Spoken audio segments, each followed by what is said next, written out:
Yep. Okay. I've been having conversations now for over 12 years, and I always felt that my animals could understand me. And I actually used to say to them, I wish I could speak cat because I just wanted to know what they were trying to tell me back again. And so, very early on, after I had my spiritual awakening and my clairvoyant gift switched on and I could start seeing things about people, I just set boundaries that I only have conversations or messages when I'm ready and open to receiving them, just so that I don't get bombarded. Because yes, if you go into a place with, and I've done lots of animal expos, and I just don't tune in unless I choose to tune in, because I go through a process with each animal. I've got to tune into their frequency. I have to get permission from them, and I have to respect them, and I call in my spiritual guides and I call in their spiritual guides. So it's kind of a spiritual connection. I have to be energetically grounded. So I'm really tuning into their frequency and getting accurate information for their human parents. Hey everyone, welcome back to Living the Next Chapter. We're going to have a very interesting conversation with my guest today. She's written many books. She is someone who speaks to and communicates with animals in a way that many of us have never really considered or have ever thought of. And I love the idea that we can do this. And Annie is on the podcast today to chat about her author journey and help us uncover how we can communicate better. So Annie, hey, welcome to the podcast. Nice to have you here. Thank you very much. Excellent. I'll let everybody know, Annie, first of all, where you are in this great, big, beautiful world of ours. Yes, on the opposite side of the world to most of your listeners, probably. I'm down under in Australia. I'm just north of Brisbane on the east coast of Queensland in Australia. Nice. Amazing. Tell me a little bit about what you love about where you are in this world. I love the sunshine, and I think the energy. I've done a lot of travelling. I've visited some absolutely amazing places around the world, and I love to travel. As I told you, I've been to the Niagara Falls and just the scenic I love scenic photography and I love animal photography. And so I just love going to new places and looking at the scenery, understanding about the history, but also connecting with the local animals. So it's a whole big wide world out there. And I mean, I could just settle down anywhere, but this is where I was born. I've moved around a bit. I've worked in the UK as well as in Australia. But with what I'm doing now with the animal communication, I can do that from anywhere, connecting in with the animals telepathically. So I've been overseas and had conversations with animals in Australia. I've been here and had conversations with animals overseas. So it's a very portable career. And yeah. So okay, where does the love for animals come from? Back in your childhood? Like, where does it start for you? Yes. I've got, there's a lovely story about me when I was about 18 months old, and apparently I sneaked out of the holiday accommodation cabin I was in to go back and see the birds at the water, and no one knew I was out. Fortunately, I was safe and I didn't try and jump in with the water with the birds. And then I've got a photo of me aged 4 feeding kangaroos for the first time.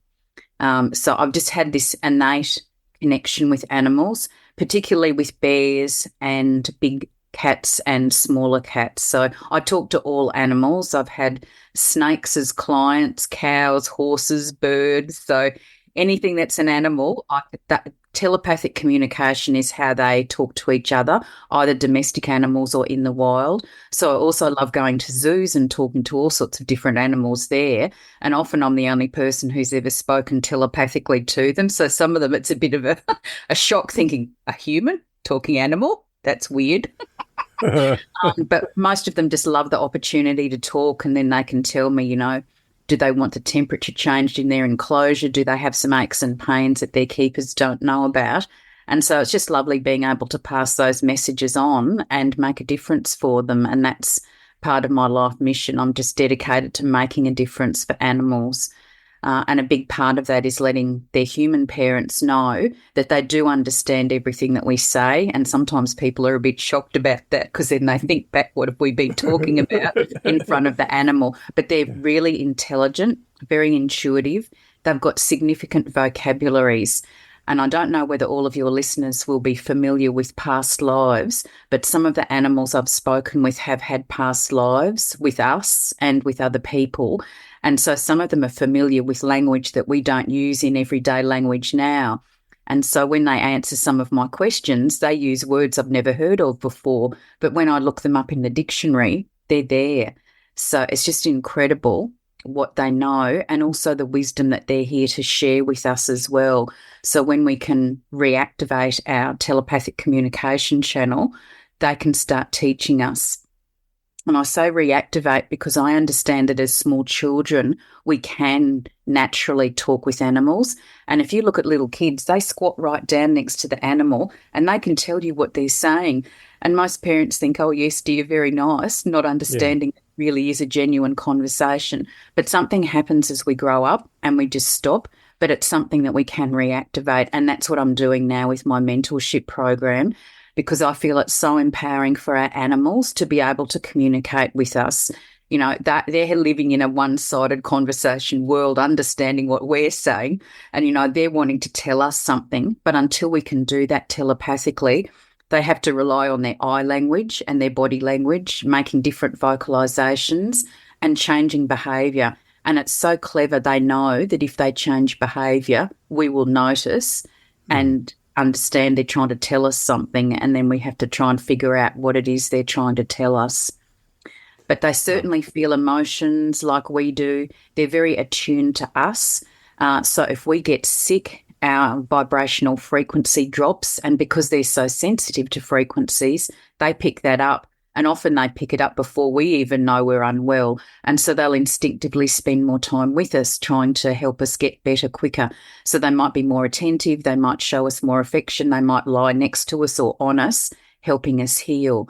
And similarly, they can pick up on our moods. And so I call them walking mood barometers. So if we're sad or upset about something, they will pick up on that. So again, they can try and comfort us, or they may go and do something really goofy to make us laugh because they know that laughing will change the frequency and the energy. And then behind the scenes, there's a lot they do with healing us. So there's lots of research being done on the physiological benefits of having animals and how they support lowering our blood pressure and preventing risks of heart attacks and strokes, helping us produce our happy hormones. You know, they help us stop experiencing isolation. They give us a purpose. We have to get out of bed and look after them, take them for a walk, feed them. But part of their role with us is to help us evolve our hearts. So part of our spiritual development pathway is having that experience, and they let us experience unconditional love. And so particularly for people who are living on their own, having an animal is their opportunity to experience that love. But as I've discovered in my more recent conversations with them, there are deeper spiritual purposes for animals being with us. And that's partly what I've shared in my most recent book, because the animals told me certain topics that I needed to include in the book because they want those messages going out to the world and to Mm. help us on our spiritual journeys. I love it. Because when you think about like a service dog, for example, who can tell when your blood sugar is getting low and Yep. can alert you, like that is outstanding to know that a dog can tell when something changes for you and you have no clue. Yep. Like they're like, you need to sit down, you're gonna faint. Like Yep. sit down, and they get right on you. Or they just know, like I talked to a person who wrote a book around grief. And one of the places he works with is like a funeral home. And when the family comes in, they have a grief dog who will actually come and sit with you, put their head in your lap. The dog can't in the moment communicate to you, right? As if you don't understand in our the way we were thinking right now before talking to you, the dog is still communicating to you and understands that you need this right now. So there's a connection there that I don't think anybody can refute or say is not there. There is a connection between animals and humans. And I've never really had anybody on any that's kind of opened the door to this conversation. So I know there's people listening to this going, wait a minute. You're telling me that you can communicate with a snake. And they're like, that just seems so like I've never heard anybody say that before. What do you say to people who are like, Annie, this This doesn't Yep. seem real. This Yep. seems like Can I just Hollywood or a movie. Yep. Can I just backtrack to your question about the grief dog? Yes. Because I've actually been interacting with some puppies that were 5 weeks old, and their mum is an assistance dog. And at 5 weeks old, the little puppy that I was holding was doing what her mum called sampling me. So she was picking up on what was happening with me. And I'd actually had a really bad nightmare that morning, and she was picking up stuff. So I just communicated with her. So they can communicate telepathically early. And she just said that she was picking up the fear and my cortisol levels. And that's at 5 weeks. So it's just innate with those animals. They can pick stuff up. They're so sensitive with their noses, and, they can pick up things that we can't pick up. And they're very sensitive to the frequency. So I'm just in awe of what they can do to help us on so many levels. But yes, with the skeptics listening, snakes are fascinating because they don't actually have ears, but they can feel the frequency of the words. They're sensitive to the words. And I've spoken to snakes who can tell me the conversations that have been happening around them.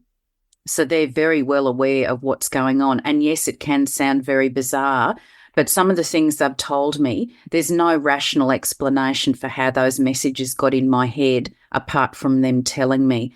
And the most compelling evidence is talking to animals in spirit, because I've never met them. All I've got is a photograph. I connect with animals through photographs.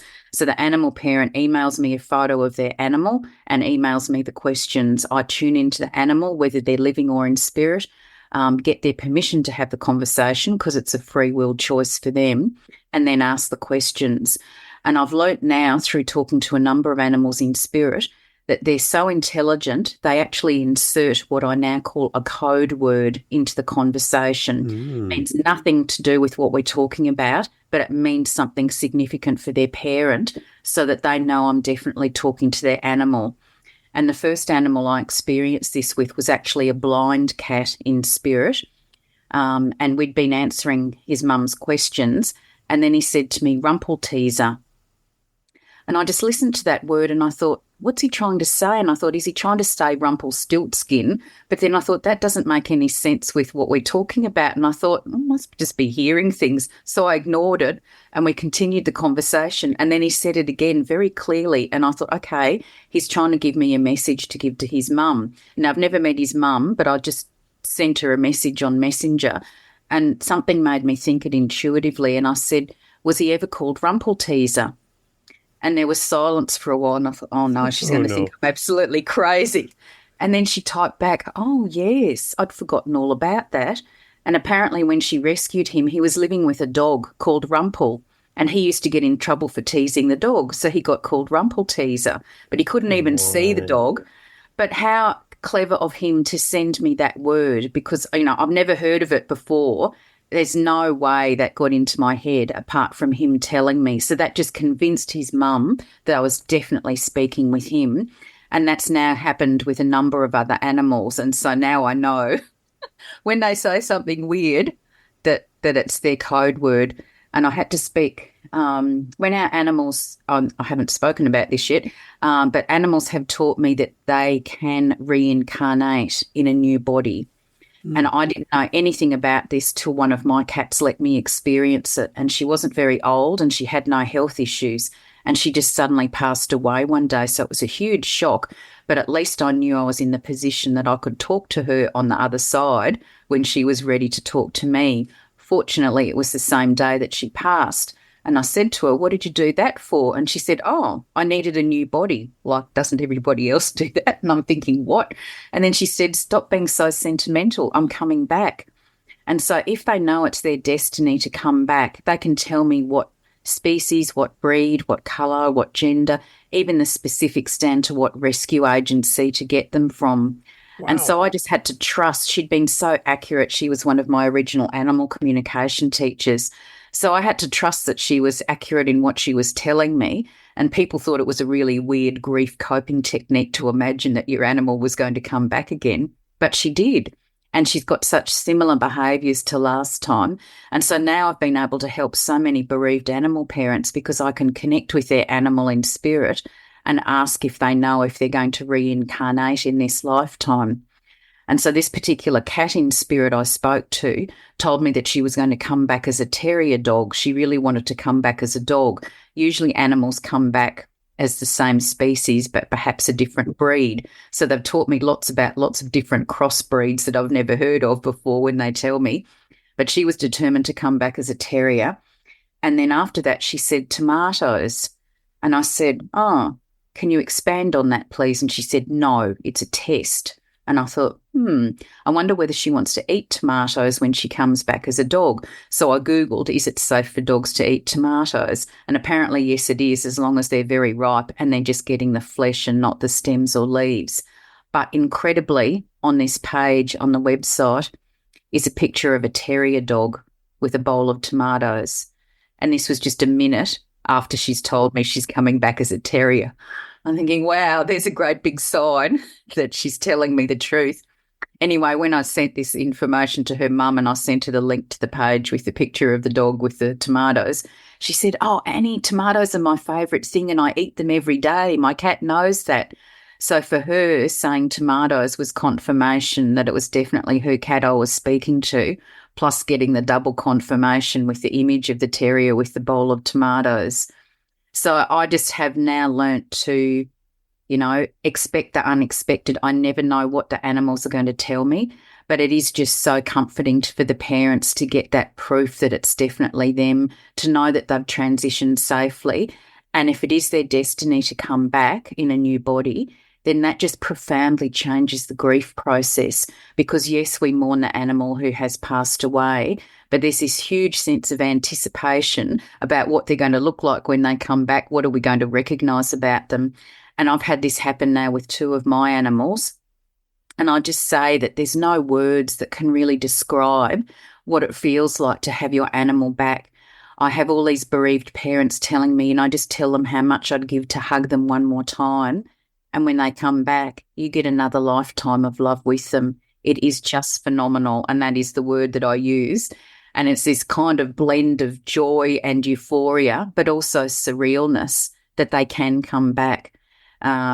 So getting confirmation from them in spirit, and now having so many experiences helping people reunite with their animals. And so in my latest book, I've shared a lot of the real life stories with how they've travelled from heartbreak to happiness, reuniting with their animals. And it's wonderful for the animals because they come back, they know the humans, they know the other animal members in the household, they know where everything is, and it's as though they've just been away on a holiday, had a complete body makeover, and they're back.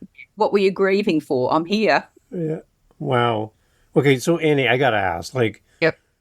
as someone that has not experienced this by any means compared to what you're living, is this something that you turn on and turn off? Is this on all the time?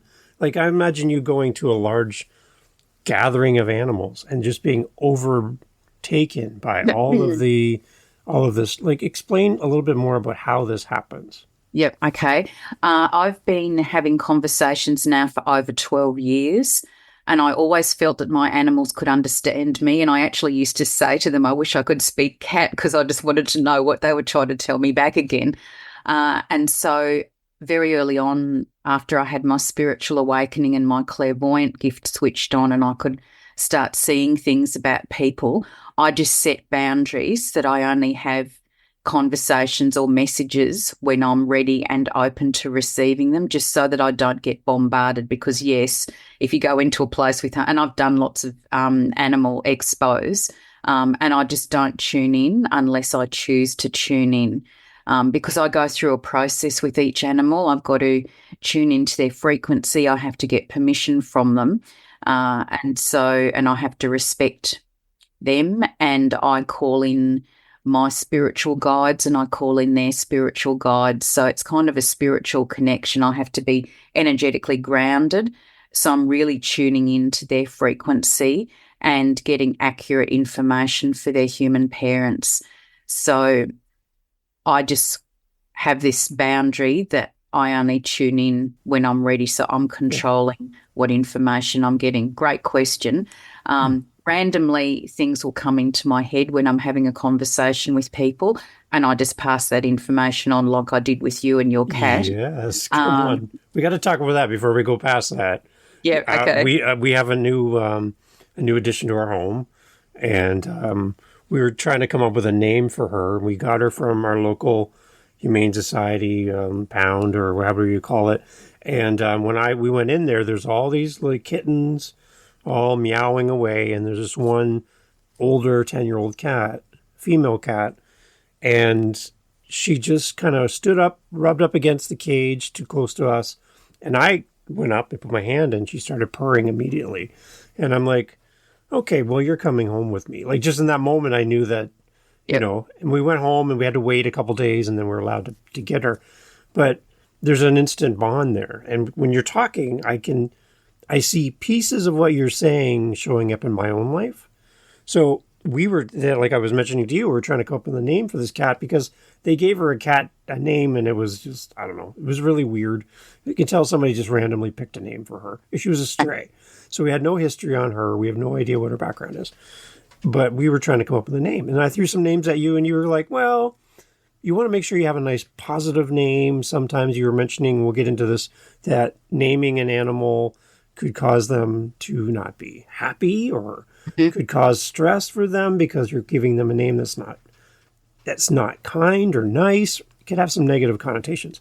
So again, we were kind of wrestling with a name, and you just mentioned a name for us, and I went up and told my wife what you had said, and I think that's her name now, just because of you. So yeah, so give us a little bit more, add some more to what I was just mentioning. That was just an intuitive message that popped into my head. And, you know, the words just come in. There's a spiritual gift called claircognizance, where you just know things and you don't know how you know the answer. Something just comes to you. And sometimes I get that from animals, like I'll just know they're sending me a message and it's just in my head, and I haven't consciously heard their voice saying it, or I haven't seen an image from them. And it's interesting because when they send messages, it can be verbal, but it's actually in your head. It's not audible in your ear.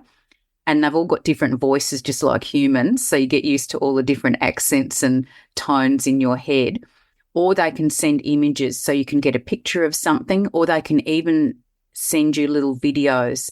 And they haven't explained the thought transference technology of how they do that, but they can. But yes, I was having the conversation with you. I had no idea what names you'd already been considering for her, and the name Penny just popped into my head. And so when you told me that that was a name you'd been considering, I thought, okay, that's really Very interesting. Because all of these things happen now, and I don't have rational explanations for everything that happens to me or for all the information that I get. But I just accept now that I can receive these messages, and I just feel it's my duty to pass them on, which is partly why I've written my books, because I just think the animals are sharing this wisdom with me, and I need to share it out to the world. I don't just have to keep it to myself, because it makes such a difference for other people, knowing that their animal can come back and visit them energetically when they've passed over, so that they're not going crazy if they think they've seen their animal or heard it or felt it. That's something that can really happen. But having the peace of mind, knowing that they're coming back, that's just something incredible. And I think there's a lot of people out there who may already have an animal back with them, and they're not aware that they can reincarnate. So some of the animals I've spoken with have actually been their human's childhood pet, and they've come back again, and their human doesn't know because they're in a new body. They may be a different gender. They might recognise something familiar about them, but because they haven't heard about reincarnation, then they don't understand that's who they are. Sometimes these animals are very vocal because they're trying to tell their human who they are, and the human's just not getting the message. And so once I speak to them and find out what the connection is, it all makes sense. Wow. The one thing we also talked about, because Penny, being a stray that was rescued, just the love for anyone that can rescue an animal, bring them into their home, show them love. Again, you don't know what's happened in their past, but share a little bit around how rescuing an animal, the impact it can have for an animal and for the person that does the rescuing. Yep. That bond that Yes. is established in that moment. And there's a few different ways to answer your question. I think when you felt that connection with Penny, when you first met her at the Humane Society, sometimes these are animals that we have had a soul connection with before, either in this lifetime or in past lives. And you just feel this incredible bond and you don't know why. You can't explain it. And I had someone say to me recently, I've had 10 dogs. Why is this one so different? And when I have the conversation, it's because they've had relationships before that you're not consciously aware of, but subconsciously you can pick up that there's some connection there, but you're not sure what it is. And I find a lot of rescue animals do reincarnate deliberately into a rescue animal body because they know that's who their parents are likely to go and adopt when they're ready to let another animal into their heart, when they've gone through that healing process. Some of our rescue animals, unfortunately, have experienced very unpleasant things the first time around. So they may have been physically abused. A lot of them are still dealing with the emotional and psychological trauma of whatever happened to them before they came to you. And that's hidden. And so we don't know that. We don't get told that with the adoption process. So we don't know what they're actually dealing with on a daily basis. And that's something that they can share with me. Often they don't want to go back and relive some of the really awful things that they might have experienced or things that they might have witnessed. So I've had one dog telling me that she had PTSD because she actually witnessed something terrible happen with her owner. So we just don't know what they've picked up, what they've witnessed, and how that's affected them on an emotional and psychological level. So I'm in awe of the fact that even if they've had a really poor experience the first time around with a human, they can trust enough to go with another human and hope that they get the love and the security that they didn't get the first time around. And so for anyone listening who does have rescue animals, I would just ask you to be really sensitive and patient with your animal. Sometimes it's going to take a while for them to really trust you and to really feel secure in their home. Some of them have triggers related to the trauma that they've had. So, for instance, if they hear loud noises or someone with very heavy footsteps, they might think that they're going to have a repeat of what happened last time and they'll just start shivering or they'll go and hide somewhere. And it's really a matter of reassuring them that you love them, that they're safe, you're going to protect them, nothing awful is going to happen to them. They understand what you're saying, and particularly telling them that you love them and that you're grateful that they're with you. That's really empowering for our animals. They know that we love them, but saying those high vibrational words affects them because they do understand the frequencies. And as you said, it's the same with the names, that if we give them a name that has positive meaning, that's really confirming for them. If we call them something unflattering, that can have a negative impact on them emotionally. So they are very sensitive. But yes, there are healing modalities available now to help these animals that are still dealing with emotional trauma.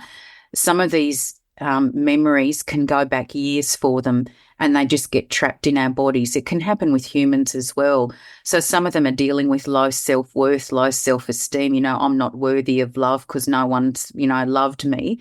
And that can really affect them. And I spoke with a horse who'd had some sessions to help him, and he said he wasn't aware of the burden he was carrying until after the sessions and those emotions had been released. He was a different horse afterwards. But they can also hold on to grief, so either losing a human or losing another animal in the family. And I spoke with a horse who had some physical issues, and so we were working out what was going on with her so that their humans knew what they had to do to get help for her. But she disclosed that she'd actually had a twin who died in utero. And apparently having twins with horses isn't very common, and having twins coming to full birth is less common. And so no one knew that she'd had a twin, and she'd been grieving for years for her lost twin. So I suggested to the owners that she needed to get some emotional support to help with dealing with that grief. So, we look at the animal on the outside and they may appear physically fine, whatever physical scars they had can heal, but it's these hidden scars that they're dealing with. Sometimes people say that, their animal's not very affectionate and, they wanted them to be like an emotional support dog and, why aren't they showing me lots of affection? some of these animals are struggling just to cope on a day-by-day basis with the trauma that they've gone through. And so that's why I explain, you just have to be patient with them. They will give something when they're able to, but, if they're just running on empty, they've got nothing more to give. And so we can be patient. We can give them lots of cuddles, and it's the reassuring that they're safe, they're loved. When they're ready to show love, we'd love to see it, but we're not demanding that they show it. We're giving them a safe place and time to show us that. And I had the same. One of my cats came across as very aloof, and not a lap cat, and very atypical for the breed. And so I had just to keep saying to her, look, I love you, and I'd love you to feel comfortable enough to show me love when you're ready to do that. That was actually one of her soul lessons to learn. She's now come back, and when you reincarnate, you integrate the lessons from the last time, and you come back with a new soul purpose and more soul lessons to learn. She's mastered that lesson so well that she comes and lies on my chest and kisses me like she knows, that was my lesson to learn. I know how to show love and affection now. So it's just amazing what they do. But interestingly, with further conversations with them, and I've also got this in my recent book, they know what our soul purpose is and what our soul lessons are. And I think some of these animals come to us to help us with our lessons. And it's interesting that, you feel this bond with Penny. Penny may have had past lives with you. I haven't connected to see whether that's happened or not, but she may be with you to help you. And that's what I find, that people rescue animals, but often it's the animal who's rescuing you back again. And by giving them that love and security, it's actually healing you on some levels as well. So you're both healing each other. So there's just so many benefits from having rescue animals. My first animal was a feral kitten that my dad found, and then my second cat was a stray who'd been dumped at a shopping centre. And she stayed with me for over 19 years. So, you just get no matter how long they stay with you, there's just this huge investment of love that they give you for being their human and being part of their family. Wow. So is your book then, Annie, is it designed to help us understand this bond and how to nurture this? And then is it kind of like a how-to, or is it more story-based? Look, give me the idea. Yes. Yep, so that's my cat on the front cover who actually taught me about reincarnation. And my cats have actually contributed some of the content to this book. So I talk about their soul journeys, because my understanding with all of my studies about spirituality and metaphysical healing is that we as a soul have chosen to come here in a human body, and the animals are souls who have chosen to come here in an animal body. Now, sometimes our animals may have had human past lives with us or animal past lives. And I feel I've got a number of clients at the moment where the same aspect of the soul has been in 3 successive bodies in this lifetime with them. And I've got one lady whose dog's about to come back for his 4th lifetime as a dog with her. Now, some of these animals have had lives with us going back thousands of years. Like one of my cats showed me video of us in ancient Egypt a couple of thousand years ago. So I believe that some of these animals have very long soul contracts, and they've just made agreements with our souls that they just keep coming back, and we keep having lifetimes with them. So I talk about their soul journeys. I spoke before about the energetic visits that animals can make. So once they pass over, they go through a healing process, and then they can come back for a visit. And they haven't explained how they do it yet, but somehow they can put on a temporary physical body because it no longer exists. But I've had so many people tell me they've seen their animals running up and down their corridors. Now, there's no logic in how that happens because the physical body has gone, but somehow they can do that so we can recognise them, or we can hear them vocalising. So before my cat reincarnated, she'd come back for an energetic visit to see her fur brothers and me, and she would meow, and I would hear her voice and know that she was there. Some animals let you know physically that they're with you. So I've had a number of people who felt their animals jump on their bed. One lady's dog jumped on her bed with such force he knocked 2 pillows off. So they can actually generate a lot of being a spiritual presence, or they can come up and pat you on the face or snuggle into you next to you on the bed. So for anyone listening who's had any of these experiences, please know that you are quite normal and this is your animal coming back to visit you.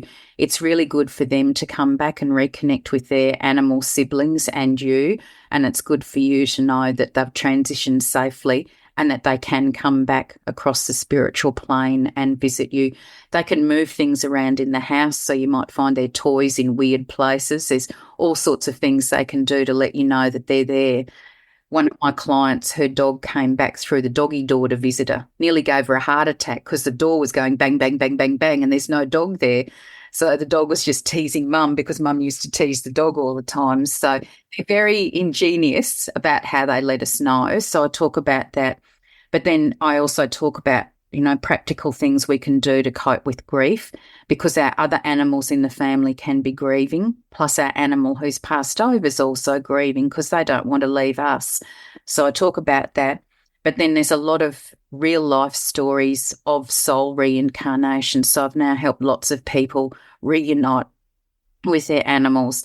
And it's just incredible because, yes, we do go through this grief when they leave us and we just feel empty and devastated. But then to have them back again is just such a different feeling of emotions and having another lifetime with them to enjoy. So it's a matter of not taking any day for granted and telling them all the time how much we love them. And so my intent with writing this book was particularly to support bereaved animal parents, to know that the soul endures. So even though the physical body is no longer with us, the soul persists.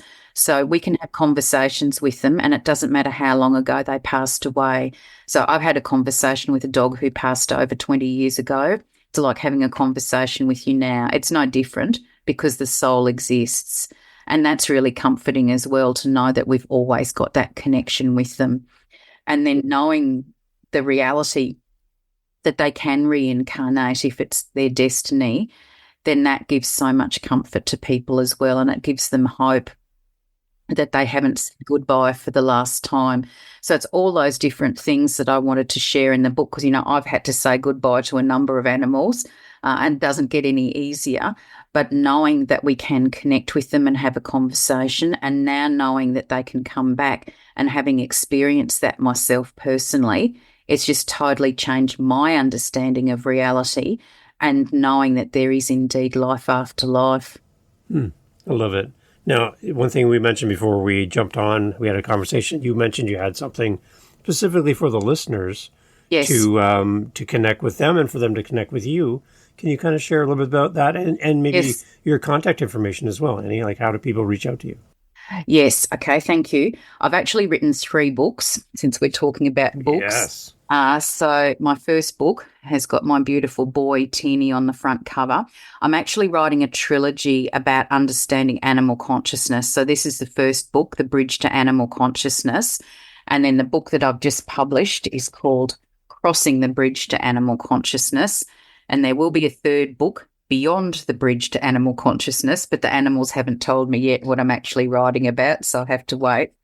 My other book is called Evolving Hearts and Souls, The Guide to Spiritual Awakening. So this is a bit different to the animal books, but when I had my spiritual awakening, I didn't know that that's what it was. I'd never heard of spiritual awakenings, so I had no idea what was going on, and just all this weird stuff started happening. Excuse me. And so I've just now done lots of research. I've been to lots of spiritual workshops and courses, and just like a enthusiastic learner to find out everything that I can.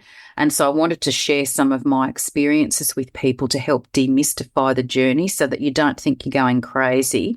And so I talk about the energetic body. I talk about meditation, your spirit guides, healing. So lots of different topics just to give people an idea of some of the things that they might encounter, and then they can face their journey with more certainty. So for those of you listening who are in Australia, you can purchase your books directly from me. For anyone outside Australia, you can purchase the books online from Amazon. But what I'd like to offer listeners up till the 20th of June, if you email me and call it next chapter in the heading, then if you purchase one of my animal communication packages, I will send you a copy of your choice of one of my books with a personal message from me, and I'll send that information in the email. Or if you enroll in my animal communication mentorship program, where I work with you one-on-one for 3 months so that you can master animal communication yourself, I will send you 2 copies of books of your choice. You receive one to help you with doing the program, but I'll send a second one as a thank you gift for enrolling and from listening to the podcast. So just sending the heading next chapter in your email. And my email is chintuitive@bigpond.com. So my business name is Cosmic Heart Intuitive, but I couldn't fit that all into an email address. So it's chintuitive@bigpond.com. I will send you my links as well to go with the podcast notes. So you can connect with me on social media, on my website, my YouTube channel. I've started loading lots of little video stories about my clients who have reincarnated, so that animal parents can see the journeys that other grieving animal parents have been on, and then what happens when their animals come home.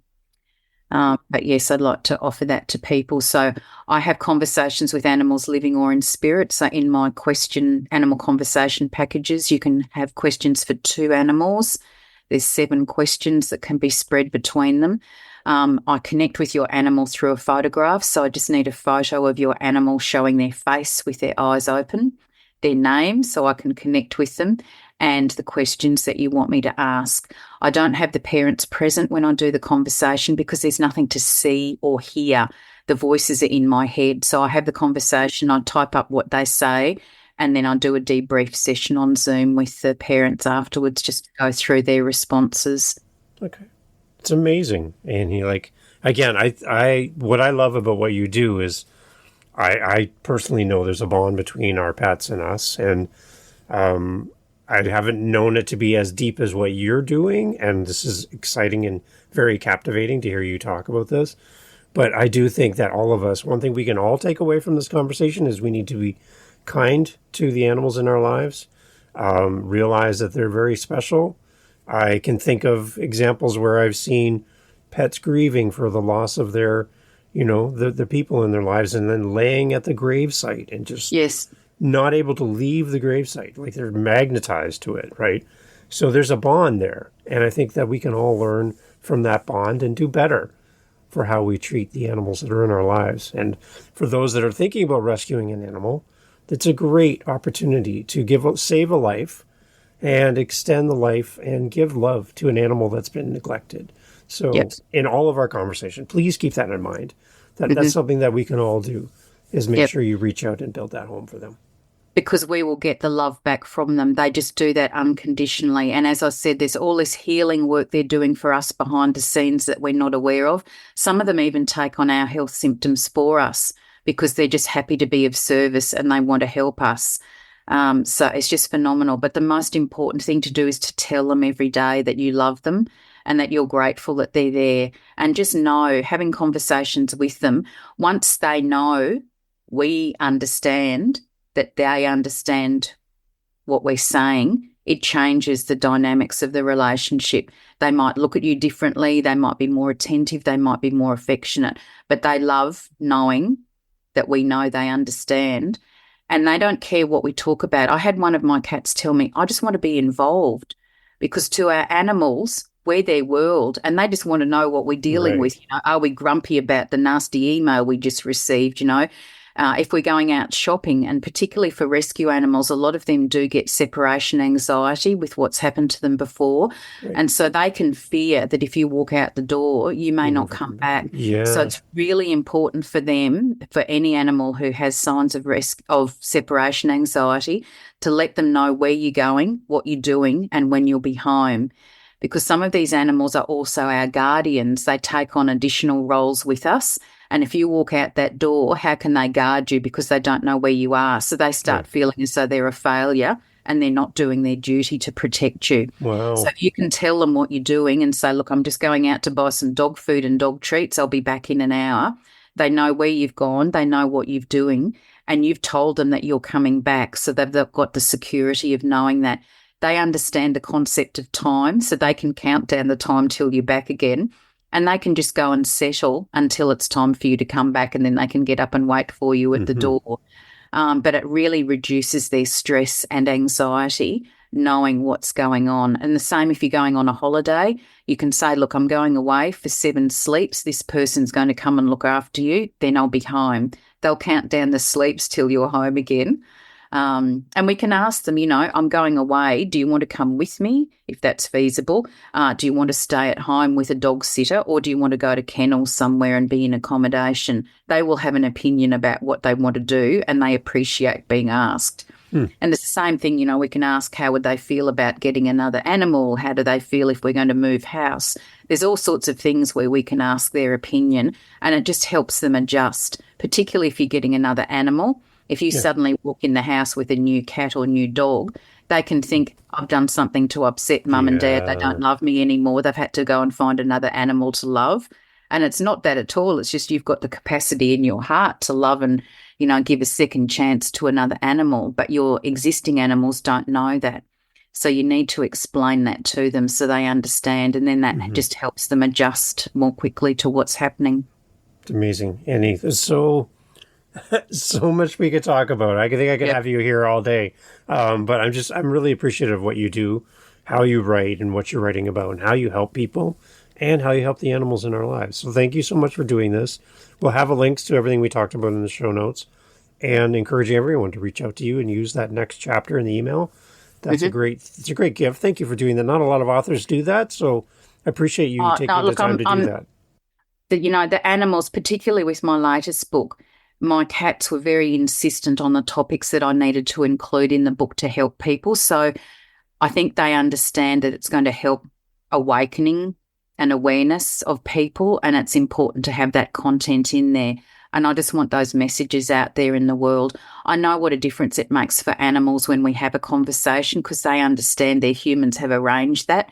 And they're very grateful because it gives them an opportunity not only to answer the questions, but also to pass on their personal messages to their humans, because they haven't had an opportunity to do that.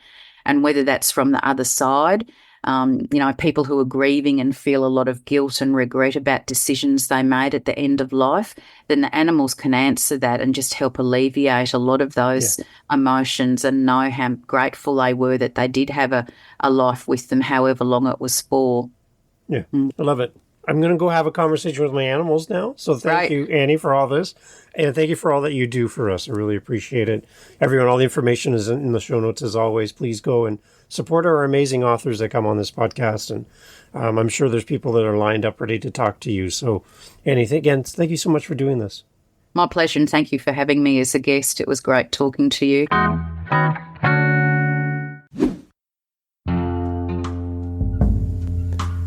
Hey, thanks for listening all the way to the end of the podcast. That's a big signal to all of the players, the YouTubes, the Apples, the Spotifys, that you found value in this episode of Living the Next Chapter. Just by you listening to the end, you just sent a huge bat signal out to the app saying this was a great podcast, a great conversation. So you listening to this point, you've done your job. I have one more ask of you. If you know anyone that would benefit from this conversation, would you share this episode with them? Would you just get on, send them a message, send them the episode, tell them about this episode, tell them to go livinginthenextchapter.com to get all the information about the podcast. Can you do that for me? Because the more people that hear this message, this episode, the better. I want to support these amazing authors, and I know you do as well. So sharing this episode really helps, and I appreciate you. See you on the next episode, and thank you for listening to Living the Next Chapter.